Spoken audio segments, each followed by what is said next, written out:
Thanks a lot, G. Now, for many people, saving is one of those distant thoughts that, something that you'll do tomorrow or when you have more money to do so. But what we've learned with the Nedbank #MySavingsPledge challenge is that saving doesn't need to be that difficult. You start off small. It's just about re-looking your spending habits and knowing where you can cut back, taking action and just getting started. And this morning, we're joined by our friends from Nedbank, the lovely Vanessa Singh, once again, and Vanessa Pilani. And of course, we're taking your calls as well on 0214309881. We want you to share your savings stories. Maybe you can call in and ask for some suggestions, which is exactly where I want to start, Vanessa. The fact that, some people in South Africa, given the economic climate, given unemployment figures and whatnot, struggle to make it to the end of the month. So to these people, what would be your suggestion on where and how to start?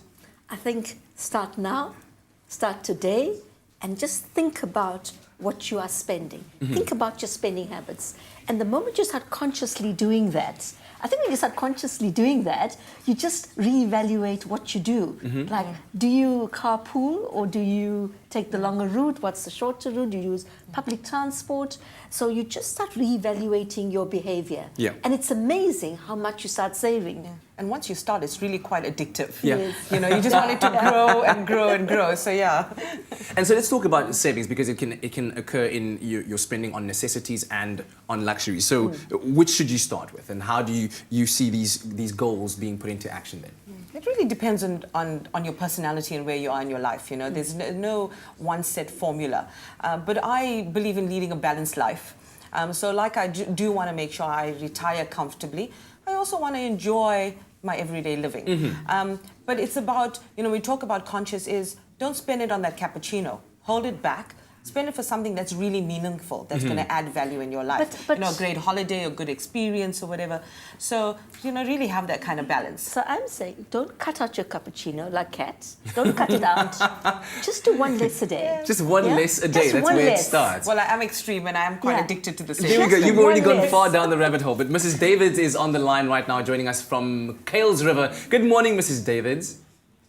Hi, good morning, Pat. Oh, thank you so much for calling us. Yes. I just wanted to know, I'm a little embarrassed to ask this question, but Please I don't just be. wanted to know, I'm 52, my husband is 60, and we are really quite behind with our retirement. And I just wanted to know, is it too late for us to retire or to get a retirement fund, or what do you think? All right, well, don't be embarrassed at all, and thank you for sharing that question with us, because I think a lot of people actually find themselves in that position where, provision hasn't necessarily been made, but like you said, Vanessa, it's about starting today, starting now. Yes. So what can one do starting now, especially thinking long-term, thinking retirement? Well, it's amazing that you've actually taken that step today and made that acknowledgement. It's never too late.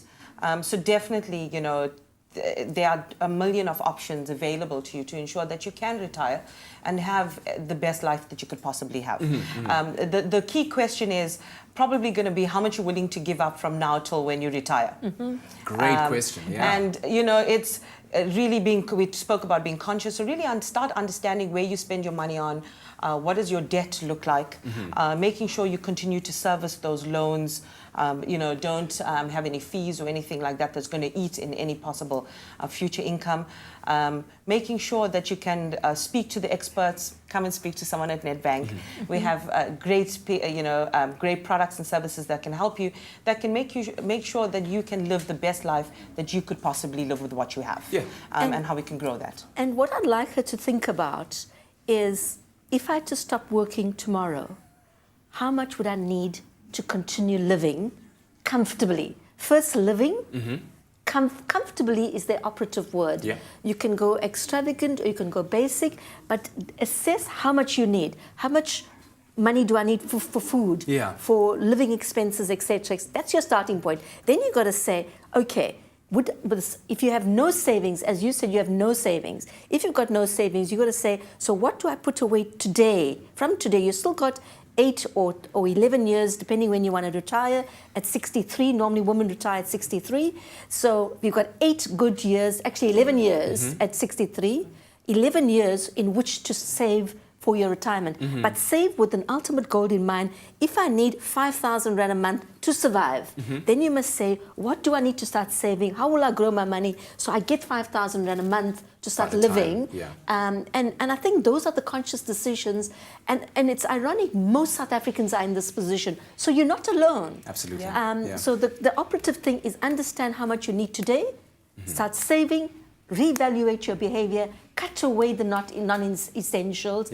You, at this late stage, you need to cut back on how you're living and just park for the future and let it grow. All right. Mrs. Davids, thank you so much for the call and sharing that very, very important question with us, because I think, as we've said over and over again, she's not alone. There are so many people out there, and especially to the young people out there that are maybe starting off your first job. Start thinking about retirement right now and what it is that you can start saving on so that you can provide for your future. Thank you so much. But of course, stay with us. A little bit later on, we'll be talking to Vanessa and Vanessa again, getting expert advice. And of course, if you're looking to find out how you can cut back on certain expenditures, most importantly, your spending in terms of your banking fees, then you might want to SMS NEDPAYU to 30755, and the team from Nedbank will get in touch and talk to you about the pay-as-you-use account for only 5 Rand a month. I take big leaps. I make plans and backup plans. I just need my money to take me further. Let your money take you further. Save or invest and get a great rate. Pay no monthly fees or commissions and get fully guaranteed capital. See money differently. Nedbank.